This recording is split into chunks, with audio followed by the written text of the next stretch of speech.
4 days నేను 4 years అనుకున్నానే అని full గా పానిక్ అయిపోయి కంగారుగా కనిచి వెళ్ళిపోతాడు. అది చూసిన పిల్లలంతా వీడికేం రోగం రా అని కన్ఫ్యూజ్ అయిపోతారు.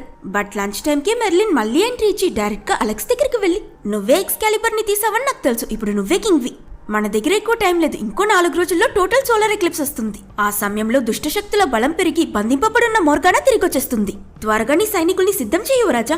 నీ ఆర్మీ ఇంకా నైట్సే మోర్గానా ఇంకా తన డార్క్ ఫోర్సెస్ ని ఎదిరించి నువ్వు చేయబోయే యుద్ధంలో సహాయపడతారని సీరియస్ గా చెప్తూ నెక్స్ట్ మన ప్లాన్ ఏంటని ఫుల్ జోష్ తో అడుగుతాడు. అండ్ మనం ఎక్స్పెక్ట్ చేసినట్టు అలెక్స్ ఇంకా బెటిస్ వీడిని అస్సలు నమ్మరు.